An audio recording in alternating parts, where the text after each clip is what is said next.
যদিও আমাদের হিন্দু বৌদ্ধ খ্রিস্টান ভাইয়েরা আপত্তি করে, অমুসলিমরা বলে ইসলামে বহু বিবাহ কেন জায়েজ রাখছে। এটা হলো কাফেরদের প্রশ্ন, খ্রিস্টানদের প্রশ্ন আমার কাছে, যে ইসলামের মাঝে বহু বিবাহ আছে। আমি আবার তাদের প্রশ্নের জবাব দিতে গিয়ে বললাম, আরেকটা ওমেন নারী বিয়ে করতো 10টা 20টা 30টা 50টা 100টা। সকালে বিয়ে করে বিকালে তালাক দিত, বিকেলে বিয়ে করে সন্ধ্যায় তালাক দিত।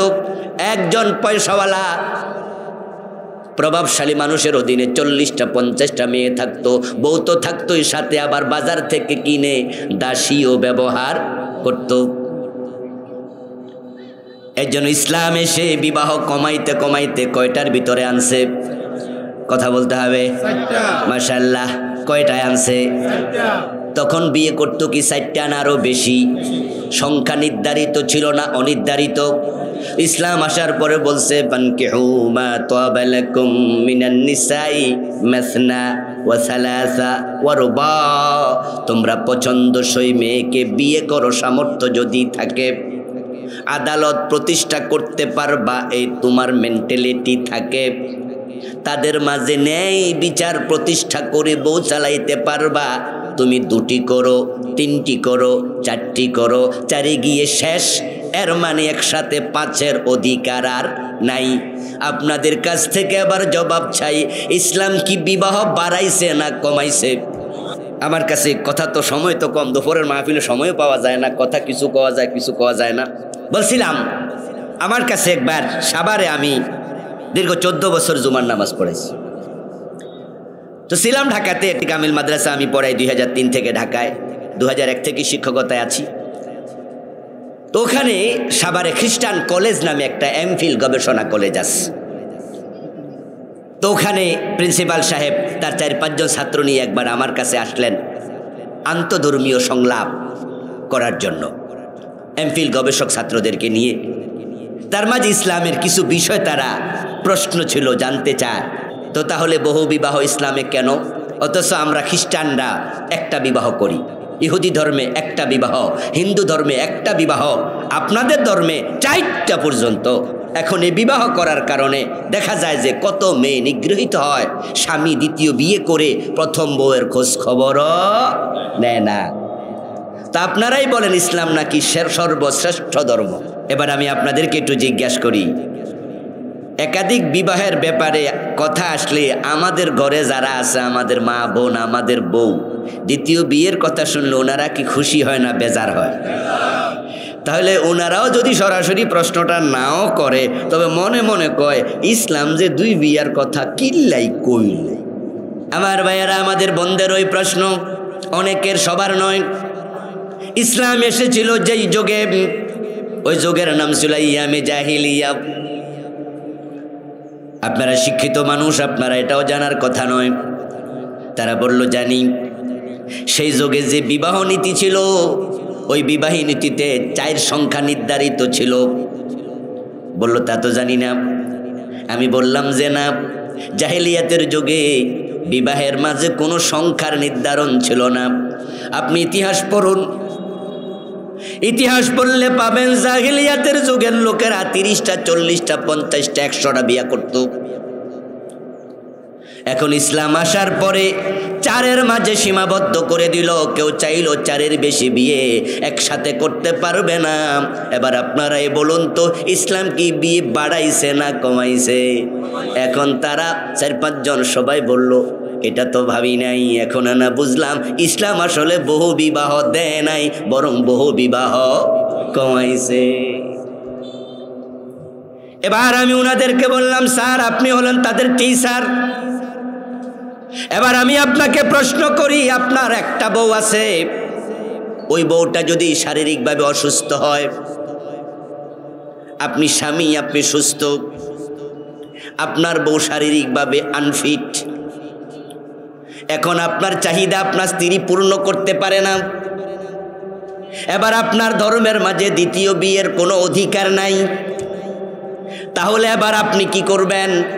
এ বউ গলা টিপ্পা মেরে লান লাগবো, না হয় জেনা করা লাগবে, ঠিক কি না? এখন বউ হত্যা করাও হারাম, জেনা করাও হারাম।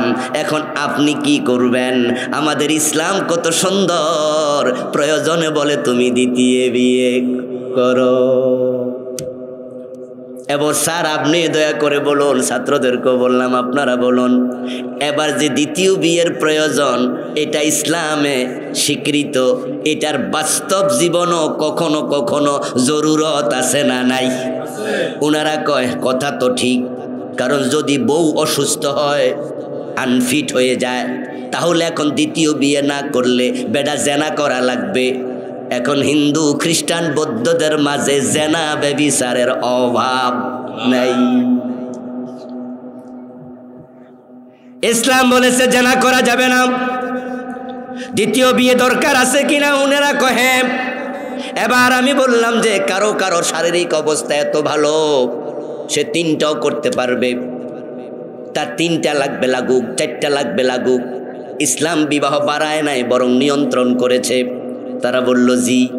আমি তখন বললাম ইসলামের যত বিধান আছে আপনি বুঝলেও এর মাঝে কল্যাণ, না বুঝলেও কল্যাণ, কারণ রাসূল কিছু বানায় নাই, সব আল্লাহ থেকে এসেছে। আর আমার আল্লাহ তার মাখলুকের অকল্যাণ করে না। আল্লাহর নবী সাহাবারা ইসলামে পরিপূর্ণ ঢুকেছে, তাই তারা সবাই জান্নাতি। এখন জান্নাত যদি আপনি চান, আপনাকেও সেখানে ফিরে যেতে হবে।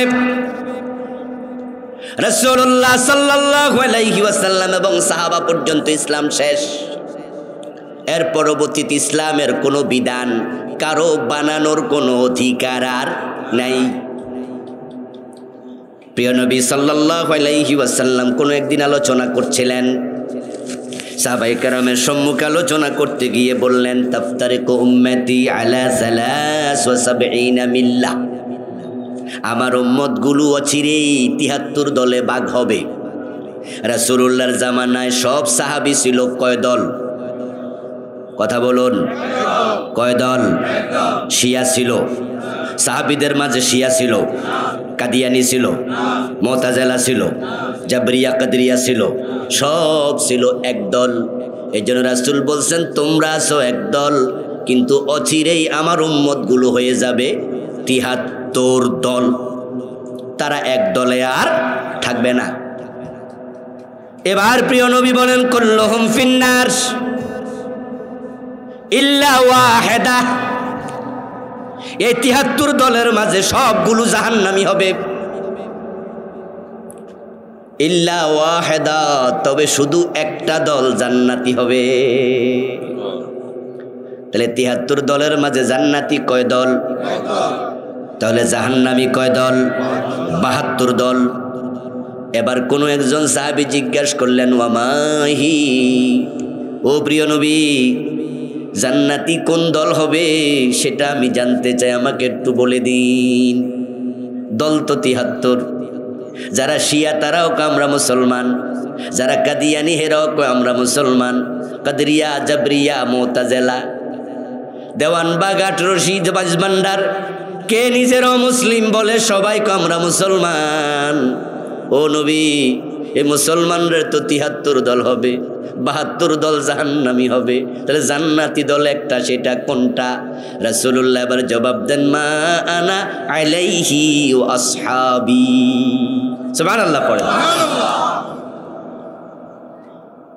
রাসূল জবাব দেন, যেই চিন্তা, যে পথ, যে মতের উপর আমি নবী প্রতিষ্ঠিত এবং আমার সাহাবারা প্রতিষ্ঠিত, যেই লোক ওই মত, ওই পথ অবলম্বন করবে, অনুসরণ করবে, সেই হবে জান্নাতি। তাহলে এবার আপনাদের কাছ থেকে একটু জবাব চাইবো আমি, দয়া করে বলুন তো, জান্নাতি দলে ঢুকতে হলে, জান্নাতে যেতে হলে রাসূল এবং সাহাবাদের সাথে আমাদের জীবন মিলা দরকার আছে না নাই? ইসলাম ওখানে শেষ, নতুন করে আর কিচ্ছু নাই। এই জন্য আপনার কোনো কথা, আমার কোনো কথা রাসূল সাহাবীদের সাথে যদি না মিলে, এই কথার দাম এক আনাও নাই।